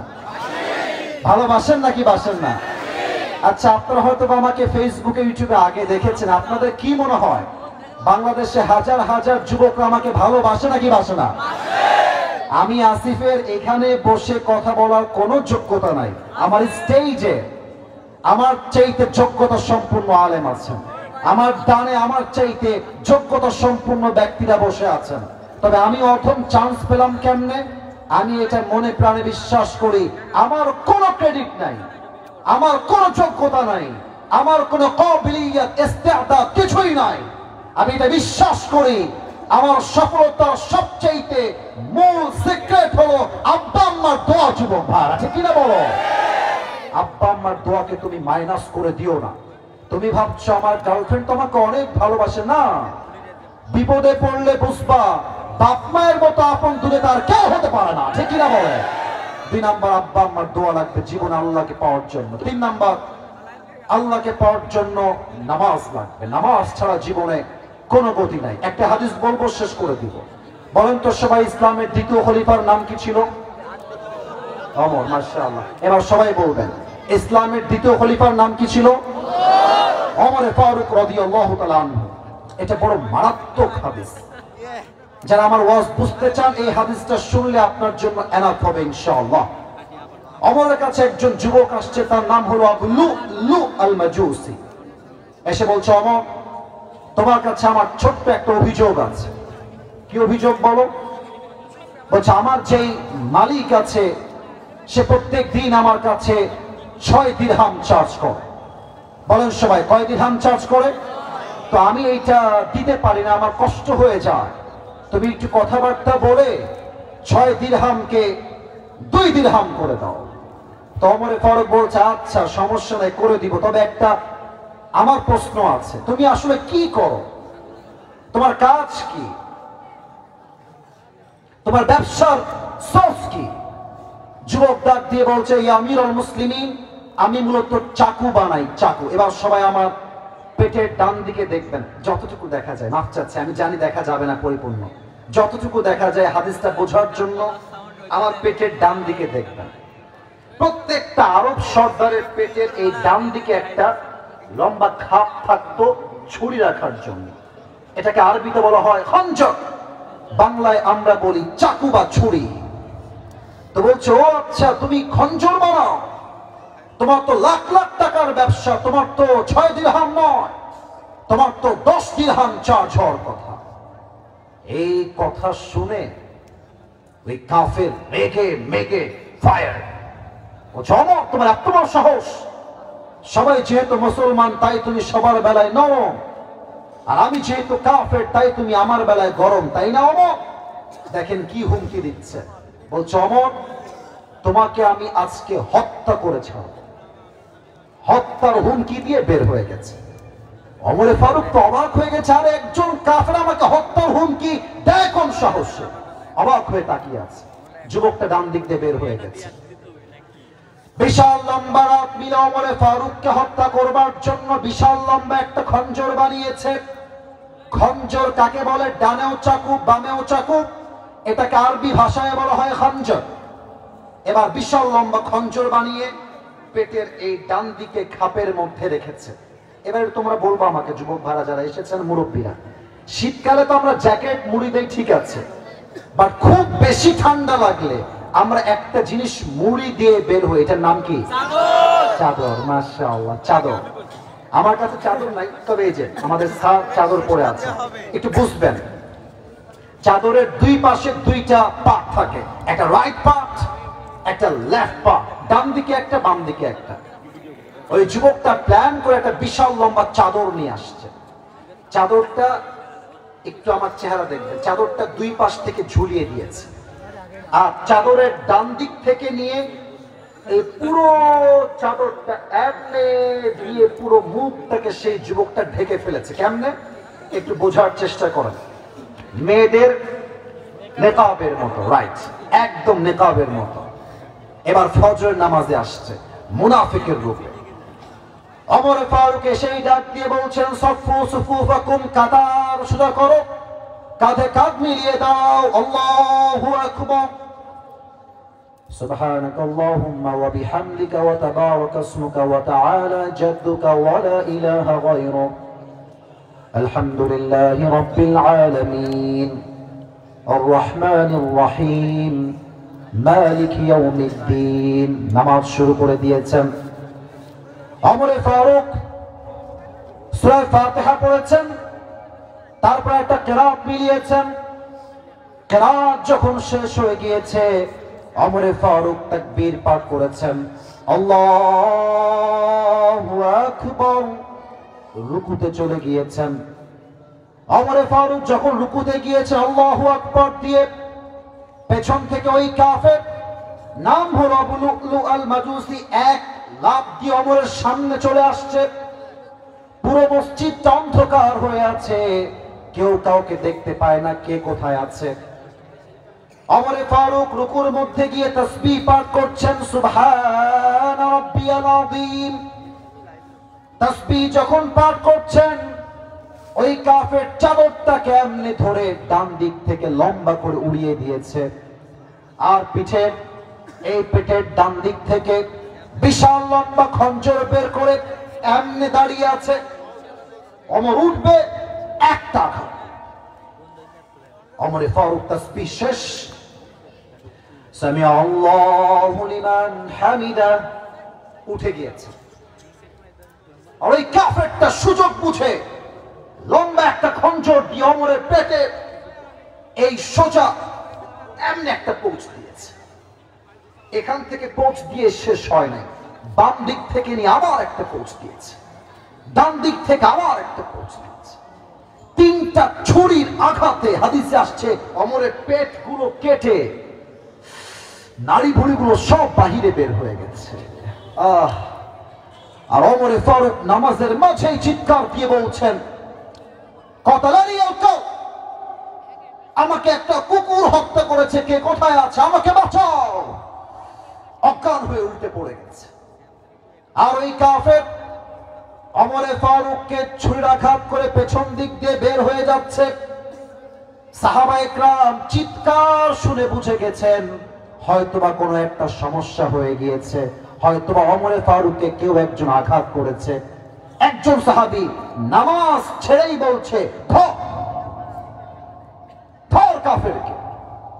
প্রায় 7 জন সাহাবী ওই কাফেরকে ধরার জন্য হাত বাড়িয়ে দিয়েছে, ধর। আর হাদিসে আসছে ওই কাফেরটা পালাবার জন্য সামনে চাকে পেয়েছে, এমনি এমনি কারো চোখে, কারো মুখে, কারো বুকে, কারো পেটে ছুরি দিয়ে ইচ্ছা মতো আঘাত করেছে। 7 জন সাহাবী ছুরির আঘাত খেয়ে জায়গায় স্পট ডেথ, জায়গায় শহীদ হয়ে গেছে। আল্লাহু আকবার। একজন সাহাবী ওমরের জায়গায় গিয়ে খলিফা হয়ে বাকি নামাজটা আদায় করেছে। নামাজ যখন শেষ হয়ে গিয়েছে, সব সাহাবায়ে কেরাম মিলে ওমর ফারুকের কাছে আসছে। এসেই দেখছে ওমর ফারুক রাদিয়াল্লাহু তাআলা আনহু বেহুশ হয়ে অজ্ঞান হয়ে পড়ে আছেন। ওমর ফারুকের পেটটা কেটে নাড়ি ভুড়িগুলো সব বাহিরে বের হয়ে আছে। চিৎকার দিয়ে বলছে, আইনা তাবিব, আইনা তাবিব, আইনা তাবিব, ডাক্তাররা কোথায়, দৌড় দাও, ওমরকে বাঁচাও, কে কোথায় আছো, জলদি করে আসো। ডাক্তাররা দৌড় দিয়ে আসছে। এবার একটু আমার বডি ল্যাঙ্গুয়েজটা ফলো করবেন, হাদিসটা এটাই আমার শেষ হাদিস, বোঝার ট্রাই করবেন। দেখেন, ওমর ফারুক শুয়ে আছেন এইভাবে, তার পেট কেটে নাড়ি ভুড়িগুলো বাহিরে বের হয়ে রক্ত পড়ছে গল গল করে। 2 জন ডাক্তার আসছে। ওমর ফারুককে শোয়ার থেকে পেছনে এই 2 কাঁধে হাত দিয়ে ভর করে হালকা একটু উঠিয়েছে, 2 ঠোঁট একটু উঁচু করে ফাঁকা করেছে। একটা পানির পাত্র নিয়ে এসে ওমর ফারুকের মুখে পানি দিয়েছে। হাদিসে আসছে পানি যখন গলা দিয়ে ঢুকেছে, গলা দিয়ে নেমে, বুক দিয়ে নেমে সব পানিগুলো পেট কেটে গল গল গল গল করে বাহিরে বের হয়ে গেছে। সাহাবায়ে কেরাম বলছে, পানি দিয়ে কাজ হবে না, দুধ নিয়ে আসো, দুধ বড় গাঢ় খাবার, এটা সহজে বের হবে না, দুধ নিয়ে আসো। সাহাবায়ে কেরাম দৌড় দিয়ে গিয়ে দুধ নিয়ে আসছে। ডাক্তার আবার 2 ঠোঁট ফাঁকা করে তার মুখের ভিতরে দুধ দিয়েছে। দুধগুলো গলা দিয়ে নেমে, বুক দিয়ে নেমে, পুরো পেট কেটে সবগুলো দুধ বাহিরে গল গল করে বের হয়ে গেছে। সাহাবায়ে কেরাম বুঝে গেছে ওমর ফারুক হয়তোবা কখনো বেঁচে ফিরবে না, এই তো হায়াত শেষ, উনি মৃত হয়ে গিয়েছেন, ইন্তেকাল করেছেন। একজন সাহাবী দূর থেকে দেখছেন ওমর ফারুক তার চোখটা করে একটু খুলেছে, আর ওই সাহাবী দূর থেকে চিৎকার দিয়ে বলছে, মারাকা ইয়া ওমর, মারাকা ইয়া ওমর, হে ওমর আপনার কি হয়েছে, কি লাগবে আমাকে বলেন। দৌড়তে আসছে। ওমর ফারুক জবান দিয়ে একটা কথাও বলছেন না, জাস্ট ইঙ্গিত করছেন, একবার কান একবার ঠোঁট, একবার কান আর একবার ঠোঁট। ওই সাহাবী বুঝে গিয়েছে ওমর ফারুক আমার কানে কানে কিছু বলতে চায়, এবার কানটা বাড়িয়ে দিয়েছে। ভাবছে আমাকে হয়তোবা বলবে, হে সাহাবী শোনো, আমার জীবনের শেষ ওসিয়ত, তুমি আমার সন্তানদেরকে দেখে রেখো, তুমি আমার বউকে দেখে রেখো, আমার মাকে দেখে রেখো, এটা আমার লাস্ট ওসিয়ত। এই চিন্তা করে কানটা বাড়িয়েছে। আর ওমর ফারুক তার জীবনের লাস্ট এন্ড ফাইনাল শেষ কথা একটা কথাই বলেছেন, এই সাহাবী আমাকে জাস্ট উত্তর দাও, আসাল্লান নাস, আসাল্লান নাস, আমাকে জাস্ট একটা উত্তর দাও। আমি ওমর ফারুক অজ্ঞান হওয়ার পরে আমি যেই নামাজের ইমাম ছিলাম, ওই নামাজটা সাহাবায়ে কেরাম জামাতের সঙ্গে আদায় করেছে কিনা। সুবহানাল্লাহ। আপনাকে আমি বোঝাইতে পারলাম না, হয়তো এটা আমার ব্যর্থতা, বাট আর একটু বোঝাই। দেখেন, একটা মানুষের পেট পুরো ফেড়ে কেটে গেছে, নারী ভুঁড়িগুলো বাহিরে বের হয়ে আছে। কোন সাহাবী? যাকে আল্লাহর হাবিব দুনিয়াতে জান্নাতের টিকিট দিয়ে বিদায় দিয়েছেন, দুনিয়াতে জান্নাত কনফার্ম। এমন একজন সাহাবী জীবনের শেষ মুহূর্তে নামাজকে ভোলে নাই, এটাই প্রমাণ নামাজ ছাড়া মুসলমানের পরিচয় কখনো মুসলমান হতে পারে না। ঠিক কিনা বলে? আজহারি হুজুরের নানা, তার নাম হলো গোলাম সরওয়ার সাইদি হুজুর। তোমরা অনেকে যুবকরা চেনো তাকে। দুনিয়াতে মানুষটা বেঁচে নেই। একটা কথা উনি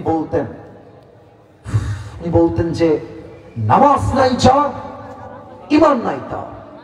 নামাজ নাই যার, মুসলমান হিসেবে পরিচয় দেওয়ার কোন যোগ্যতাই তার নাই। ঠিক কিনা বলে? 3 নাম্বার নামাজ। বাদ বাকি পয়েন্টগুলো জাস্ট বলে শেষ করছি। আচ্ছা, একটা কথা হচ্ছে কি, যুবকদের অনেকগুলো এখানে প্রশ্ন আসছে, আমি কি ওয়াজ শেষ করে উত্তর দিব না দোয়া করে দিব? দোয়া করবো, তাই না? ঠিক আছে, ওকে ওকে, দোয়া করে দেবো ইনশাআল্লাহ। প্রশ্ন হবে না দোয়া? আবার বলেন, দোয়া না প্রশ্ন? আচ্ছা, তাহলে আমার 4টা আমল 4 মিনিটে শুনবেন। 4 নাম্বার আমল, আল্লাহকে পাওয়ার জন্য মাস্ট জীবনের ধৈর্যের পরিচয় দেওয়া লাগবে। আমার তো মনে হয় আমার এই ভাই থেকে নিয়ে শুরু করে এই পুরো মাঠে যারা আমরা এসেছি, আমরা সবাই মধ্যবিত্ত পরিবারের সন্তান। তোমরা যদি সত্যি আমাকে চিনে থাকো, আমি আমার একটা ওয়াজে বলেছিলাম, মধ্যবিত্ত পরিবারের সন্তান মানেই হচ্ছে এক একটা ব্র্যান্ড। আমাদেরকে আপনি সাইকেল দিবেন চলবে, বাইক দিবেন চলবে, কার দিবেন চলবে, বলবেন যে হেঁটে হেঁটে আসো তাও আমার চলবে। আপনি আমাকে ডাল দিবেন, ভাত দিবেন খাবো, ডাল দিবেন, সবজি দিবেন খাবো, ভাত দিবেন, গোস্ত দিবেন খাবো, কিছুই দিবেন না, 1 গ্লাস পানি দিবেন, একটা মরিচ দিবেন, পান্তা ভাত হলেও চলবে। মধ্যবিত্ত পরিবারের সন্তান। আল্লাহ কি বলছে দেখেন, ইন্নামা ইউওয়াফা সাবিরুনা আজরুহুম বিগাইরি হিসাব। যেই বান্দা সুখে দুঃখে কষ্টে আপদে বিপদে ধৈর্যের পরিচয় দিবে, আমি আল্লাহ তাকে বিনা হিসাবে জান্নাত দান করব। সুবহানাল্লাহ। 5 নাম্বার আমল, আল্লাহকে পাওয়ার জন্য হৃদয়ের মধ্যে নবীর ভালোবাসা থাকতে হবে। একটু মাইকটা হঠাৎছে আমার মুখে, এটা কি? এটার জন্য দেখা যাচ্ছে না বিধায় ফটিয়েছে। এটার নাম কি ভাই? ছি ছি, এত আস্তে কয়, এটার নাম কি? আচ্ছা, আমাকে একটু বলেন তো, আমাকে দাড়িতে কোনোভাবে কি আনস্মার্ট লাগতেছে? অসুন্দর লাগতেছে? অনেক মেয়ে আছে দেখবেন দাড়ি দেখলে চুলকায়, দাড়িও দেখে যুবকদেরকে পছন্দ করতে চায় না। বাট অনেক মেয়ে দাড়িওয়ালা পছন্দ না হইলে গাঞ্জাখোর খুব বেশি পছন্দ হয়। এরকম মেয়ে বলো বাংলাদেশে আছে না নাই? অন্তত এই মাহফিলে না, এটা আমার বিশ্বাস। তো যদি কোনো মেয়ে তোমাকে বলে আপনি নবীকে ভালোবাসেন, এইটা আমি মানলাম, তবে আপনি যদি চাপ দাড়ি রাখেন, আমি আপনাকে আমার জামাই বানাতে পারবো না, আমি আপনার বউ হতে পারবো না। আমার থেকে শুনে নাও, তুমি তাকে কি বলবা? তুমি বলবা, আপু প্লিজ একটু সাইডে, 1 মিনিট, একটু সাইডে আসেন, একটু একটু। তো আপু যখন সাইডে আসবে, তুমি রাজবাড়ির ছেলে, তুমি ভদ্র ঘরের ছেলে, ভদ্রতা বজায় রাখতে হবে। তুমি বলবা আপু আপনার যেহেতু নবীর সুন্নাহের এই চাপদারি পছন্দ হচ্ছে না, তো আমার মনে হয় আপনার জন্য চাপদারিওয়ালা বীর পুরুষ পছন্দ না হলে আপনার জন্য পারফেক্ট হবে বিটিএস এর হিজরা ছাড়া আমার কাছে আর কোনো অপশন নেই। সোজা কথা, যে আমাকে দাড়ির জন্য বিয়ে করবে ওয়েলকাম, তোমাকে আমিও বিয়ে করব। যে দাড়ির জন্য বিয়ে করবে না সে আমার বউ হওয়ার যোগ্যতাই রাখে না। অতএব নবীর সুন্নাহ আছে যেখানে, আমরা আছি। এই 5 নম্বর পয়েন্টটা আমার শেষ কথা। এখানে সমন্বয়ক ভাইয়েরা অনেকেই আছেন, আমার কলিজার টুকরা ভাইও আছেন। আমি আমার এই মেসেজটা সরাসরি সরকারের প্রধান ডক্টর ইউনূস সাহেবকে দিতে চাই। আমরা আগামী বাংলাদেশে একটা আইন দেখতে চাই, আমার এই বাংলার মাটিতে কোন নাস্তিক যদি আমার নবীর শানে একটা কটূক্তি করে, ওই নাস্তিককে বাইতুল মুকাররমের সামনে ওপেনলি ফাঁসির কাস্টে ঝুলিয়ে হত্যার রায় পাশ করতে হবে। রাজবাড়ির ভাই, আল্লাহ এই আইন পাশ করার তৌফিক দান করুন, পড়েন সবাই আমিন। 6 নম্বর, আল্লাহকে পাওয়ার জন্য কাউকে দুনিয়ামুখী হওয়া যাবে না, পরকালমুখী হতে হবে। বলেন তো, দুনিয়ার জীবনটা বেশি উত্তম না পরকালের জীবন বেশি উত্তম? 30 নম্বর পারা সূরাতুদ দুহা 4 নম্বর আয়াত, ওয়ালাল আখিরাতু খায়রুল লাকা মিনাল উলা, the life of hereafter is much more better than this worldly life. আল্লাহ তাআলা বলছেন দুনিয়ার জীবনের চাইতে আমি আল্লাহ তাআলা আখিরাতের জীবনকে 1000 গুণ বেশি উত্তম করে বানিয়েছি। সুবহানাল্লাহ পড়েন। আমি আমার মা বোনদেরকে বলবো, আম্মা জান আপনি চাহিদা বাদ দিয়ে দেন। মেয়েদের চাহিদার জন্য আমরা স্বামীরা হারাম ইনকাম করতে মাঝে মাঝে বাধ্য হয়ে যায়। আর মেয়েদের যে পরিমাণ ডিমান্ড, মেয়েদের ডিমান্ডের জন্য আজকে ডিভোর্সের সংখ্যা বেড়ে গিয়েছে। তবে শুধুমাত্র বিবাহিত মেয়েদের ডিমান্ডই বেশি তা কিন্তু নয়। আগে বলে দেই, আমি সব মেয়েকে এক পাল্লায় মাপি না, সব মেয়েকে আমি এক চরিত্রের মনে করি না।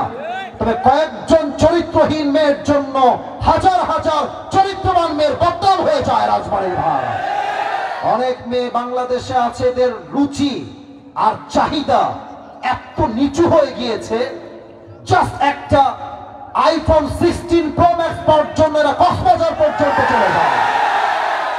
আল্লাহ এমন মেয়েদেরকে হেদায়েত দান করুন, পড়েন সবাই আমিন। এবার আমাকে উত্তর দেন, যে আল্লাহর বন্ধু হতে চায়, তার ফোকাস, তার চাহিদা, তার মনোযোগ দুনিয়ার দিকে হবে না আখিরাতের দিকে হবে? এবার সবাই 2 হাত তুলেন। তাকবীর না, তাকবীর না। এবার বাম হাত নামান, বাম হাত নামান। এই যে ডান হাত সবাই বুকে রাখেন। আমার স্টেজ যারা আছেন তারাও রাখবেন, আমার ডানের ভাইরা। এটা বিনয়ের আবদার, এটা অহংকার বা অ্যাটিটিউড নয়। সবাই বুকে হাত রাখেন।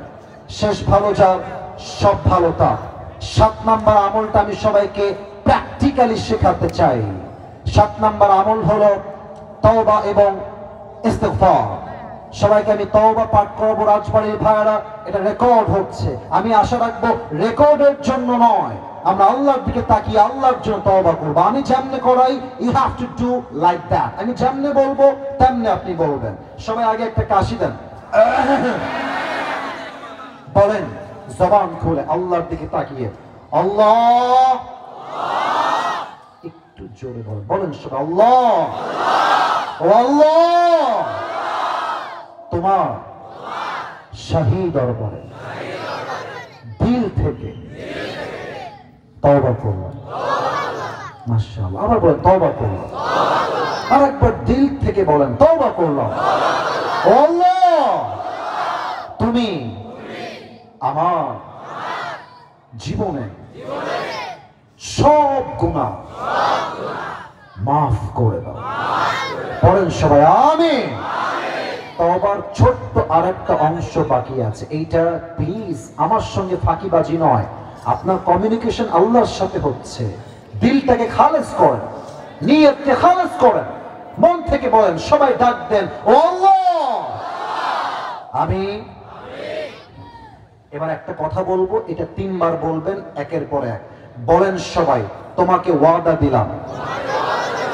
আবার, ও আল্লাহ তোমাকে ওয়াদা দিলাম আমি অতীতে, আরেকবার অতীতে যে অন্যায় করেছি, যে গুনাহ করেছি, আগামীতে সে অন্যায় সে গুনাহ আমি কখনো আর আমি যেমনি মাথা ঝুঁকাবো আপনারাও ঝুঁকাবেন। বলেন এক বাক্যে করবো না, আর একবার জবান খুলে করবো না। বলেন সবাই জবান খুলে ইনশাআল্লাহ। সর্বশেষ হচ্ছে ইস্তেগফার। এটা একদম 5 সেকেন্ডের একটা শব্দের দোয়া শিখাই দিচ্ছি, একদম ছোট। বলেন সবাই আস্তাগফিরুল্লাহ। আপনার দাঁড়ায় থাকা ভাইরা আপনারা হয়তো বলছেন আমার কানে সমস্যা তো আসতেছে না, একটু সবাই মিলে হতে পারে কার তওবা কবুল হয়ে যায়, কার গুনাহ মাফ হয়ে যায়, একমাত্র আল্লাহ মাহমুদ ভালো জানে। বলেন সবাই একবার জবান খুলে আস্তাগফিরুল্লাহ। আর একটা ছোট্ট শিখাই দেই, এটাই শেষ। সবাই পড়েন আল্লাহুম্মা গফিরলি। আল্লাহ রে আমাদের সকলের জীবনের সমস্ত গুনাহ খাতা তুমি মাফ করে দাও। পড়েন সবাই আমিন। প্রশ্ন এসেছে এগুলো আসলে আপলোড দিলে বা এগুলো প্রচার হলে প্রচুর পরিমাণে এগুলো ভাইরাল হয়ে যায়। আমি সবাইকে একটা কথা জিজ্ঞেস করতে চাই, এই প্রশ্ন দেওয়াটা আমার জন্য কোনো বাধ্যতামূলক অপশন নয়। আমার যেই দায়িত্ব ওইটা আমি নিভিয়ে দিয়েছি। আমরা পারমিশন চাই সবার কাছে। এই প্রশ্নের উত্তর আমরা সবাই শুনতে চাই কি চাই না? আমার পক্ষ থেকে এটা শর্ত থাকলো, যদি কেউ প্রশ্নের উত্তর চলাকালীন উঠে যায় আমি সঙ্গে সঙ্গে দোয়ার জন্য 2 হাত তুলে ফেলবো। আমার বিশ্বাস 5 মিনিটে উত্তর শেষ হয়ে যাবে। কোন যুবক দোয়া ছাড়া আজকে মাঠ ছাড়তে পারবে না, ঠিক কিনা বলে? আসুন একটা তাকবীর দেই, গলাটা ক্লিয়ার করে নেই। সবাই একটা কাশি দেন। নারে তাকবীর। আল কোরআনের আলো, আল হাদিসের আলো, কোরআন হাদিস যেখানে, আলেম ওলামা যেখানে, রাজবাড়িবাসী যেখানে। আচ্ছা আমি পড়ছি, আমি আগেই মাপ চাচ্ছি, যদি আমার জ্ঞানের বাহিরে হয় আমি কিন্তু এটা উত্তর দিব না। যুবকরা এটা আপনারা দেখতে পাচ্ছেন, অনেক ভাইরা আছেন প্রিন্ট করে নিয়ে আসছে, প্রিন্ট করে মানে প্ল্যান প্রোগ্রাম করে এই প্রশ্ন আগেই লেখা হয়েছে। আচ্ছা দেখা যাক কি প্রশ্ন তারা আমাকে দিয়েছে। প্রিয় আসিফ হুজুর, আসসালামু আলাইকুম। ওয়ালাইকুম আসসালাম হুজুর, আমি বহরপুর ডাঙ্গি পাড়া থেকে বলছি। এটা কি আশেপাশে? আচ্ছা, আমরা আপনার একজন ভক্ত। আচ্ছা, আমি একটা মেয়েকে ভালোবাসি এবং মেয়েও আমাকে ভালোবাসে। হ্যাঁ, আল্লাহু আকবার কে করে? আগে বোঝো কি বলেছে শুনি আমরা। কিন্তু আমাদের পরিবার থেকে বিষয়টা মানতে চাচ্ছে না এবং মেয়েকে বিয়ে দেওয়ার জন্য তারা উঠে পড়ে লেগেছে। অর্থাৎ মেয়ের বাবা এবং মা মেয়েকে বিয়ে দেওয়ার জন্য উঠে পড়ে লেগেছে। মেয়েকে বিয়ে দিবে প্রতিষ্ঠিত ছেলের সাথে এবং আমি আর মেয়ে ইন্টার ফার্স্ট ইয়ারে পড়ি এবং আমার প্রতিষ্ঠিত হওয়া অনেক দেরি। আমার পরিবার এখন আমার বিয়েতে সম্মতি দিবে না। আমি ওই মেয়েকে ভালোবাসি এবং তাকে হারাতে চাই না। এমন অবস্থায় আমি কি করতে পারি? আপনার বিবেচনায় আমাদের বিষয়টা কি বলে মতামত দিবেন। আসল কথা এটাই সত্য, বাংলাদেশে হাজার হাজার যুবক তার পছন্দের মেয়েকে বিয়ে করতে পারে না জাস্ট টাকার জন্য। রাজবাড়ির ভাই, আজকাল টাকার জন্য যুবকদের হাজার হাজার যুবকদের পছন্দের মেয়ের বিয়ে অন্য জায়গায় হয়ে যায়।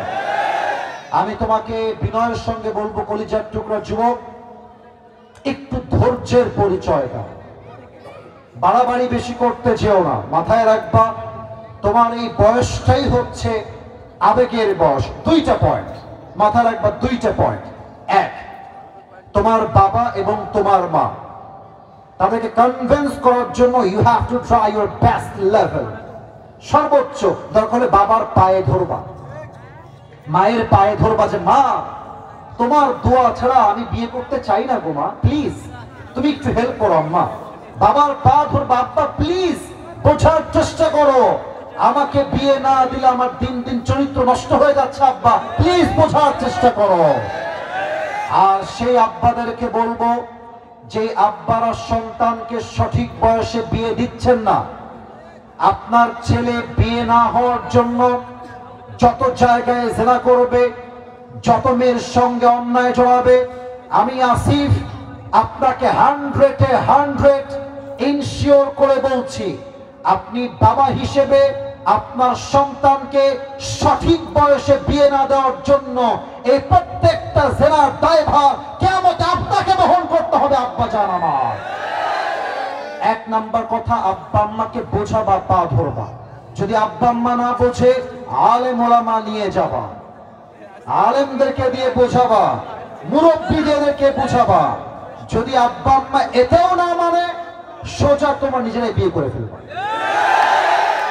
এটা আমি আমার বুকের ব্যথার থেকে বললাম, কারণ বাবা মা রাজি না হওয়ার জন্য হাজার হাজার যুবক বছর বছর জেনার সম্পর্কে জড়িয়ে থেকে যায়, ঠিক কিনা বলে? আমার মনে হয় প্রত্যেকটা মেয়ের বাবা যদি বলে যে বাবা তুমি তো আমার মেয়েকে বিয়ে করবা, তোমার তো চাকরি নাই, ব্যবসা নাই, শোনো ওইটা আমার পরিচয়ের টুকরা মেয়ে, তো তুমি বিয়ে করে নাও, তবে সে আমার বাসায় থাকবে, আমার বাসায় খাবে, আগেও যেমন ছিল এখনো সে তেমন থাকবে, বাবা তুমি তার স্বামী হয়ে থাকো, এবং তুমি যখন জীবনে প্রতিষ্ঠিত হবে, তুমি আমার মেয়েকে এসে রাজার মতো রাজকুমারীকে তোমার বাসায় নিয়ে যাবে। এমন চিন্তা প্রত্যেকটা মেয়ের বাবার যদি হয়ে যায়, আমি 100% বলবো এই দেশে বিয়ের সংখ্যা বাড়বে, জেনার সংখ্যা কমে যাবে, ঠিক কি বলে? এক নাম্বার, আব্বা আম্মাকে সর্বোচ্চ বোঝাবার ট্রাই করো।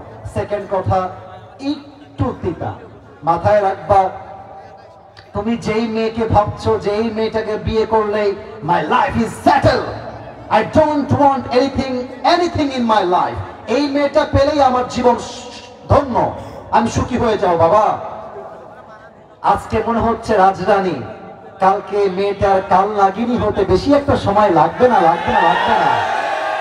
সব মেয়েকে দেখে পটে যেও না, মেয়েদের সব আই লাভ ইউর মানে আই লাভ ইউ হয় না। অনেক সময় একই মেয়ে, একটাই মেয়ে একসঙ্গে 4টা বয়ফ্রেন্ডকে মেসেঞ্জারে মেইনটেইন করে দাঁড়ায়। তবে তোমরাও খুব বেশি একটা ভালো না, সবার মধ্যেই ভেজাল আছে। তা আমি বলবো, যেই মেয়েকে বিয়ের জন্য পাগলামি করছো, এটা জাস্টিফাই করে নাও, আদৌ কি সেই মেয়ে তোমার বউ হওয়ার যোগ্যতা রাখে কিনা। যদি তুমি ভুল জায়গায় বিয়ে করো, তোমার পুরো জীবনটাই নষ্ট হয়ে যাবে যুবক ভাই আমার। আল্লাহ যুবককে হালাল ভাবে বিয়ে করার তৌফিক দান করুক, পড়েন সবাই জবান খুলে আমিন।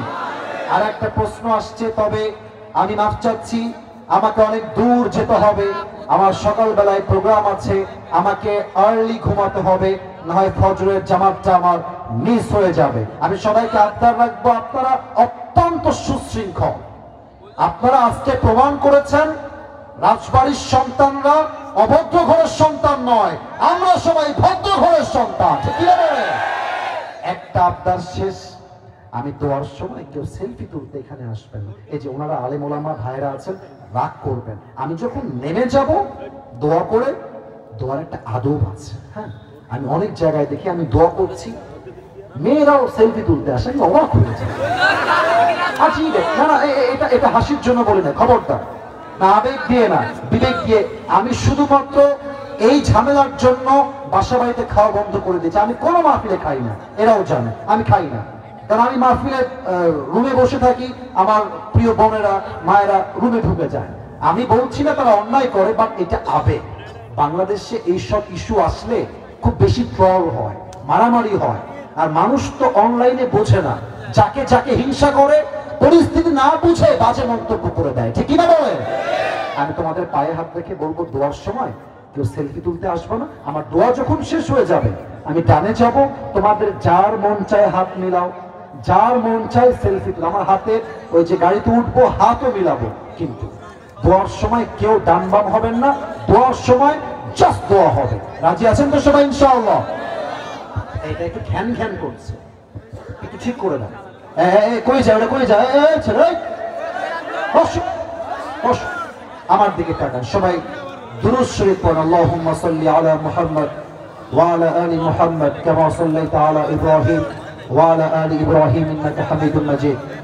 আমি তোমাদেরকে আবারও বলছি, তোমরা যদি আসলে আমাকে ভালোবেসে থাকো, দোয়ার সময় কোনো বিশৃঙ্খলা করো। আমি নেমে যাওয়ার পরে তোমাদের যা মন চায় হাত মিলাও, ছবি তুলো, আমার কোনো আপত্তি নাই। আর দোয়ার সময় কেউ যেন ডান বামে উঠে না যাও।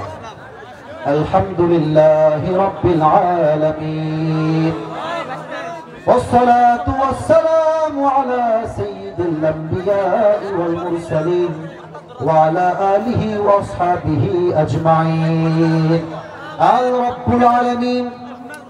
এই রাজবাড়ির শহীদ নগরের জমিন থেকে হাজার হাজার যুবক ভাই নিয়ে তোমার শাহী দরবারে হাত তুলেছে আল্লাহ। আমার কলিজার টুকরো যুবক ভাইরা, মুরব্বী আব্বা জানেরা, মায়েরা, বোনেরা প্রায় 2 ঘন্টা 1.5 ঘন্টা যাবত বসে আছে আল্লাহ। আমি অধম, আমার কথা বলার কোনো যোগ্যতা নাই, তবুও তোমার কোরআন থেকে, নবীজির হাদিস থেকে তোমাকে পাওয়ার জন্য জাস্ট 7টা আমল নিয়ে কথা বলেছি আল্লাহ। আমি তোমার কাছে স্বীকার করছি আমি কোনো ভুলের বাহিরে নই, আমি কোনো পারফেক্ট মানুষ নই, আমার জীবনটাও ভুলে ভরা, আমার কথায় ভুল থাকতে পারে আল্লাহ। ভুলগুলো ক্ষমা করে দিয়ে সবাইকে তুমি সঠিক কথা অনুযায়ী আমল করার তৌফিক দান করে দাও আল্লাহ। আল্লাহ রাব্বুল আলামিন, যারা আমরা তোমার শাহী দরবারে হাত তুলেছি আল্লাহ, আমাদের পক্ষ হতে অনেকের জনম দুঃখিনী আম্মা চান, জনম দুঃখী আব্বা চান বিদায় নিয়ে অন্ধকার কবরে চলে গিয়েছে আল্লাহ। মেহেরবানি করে সকলের কবর থেকে তুমি জান্নাতের বাগান হিসেবে কবুল এবং মঞ্জুর করে নাও আল্লাহ।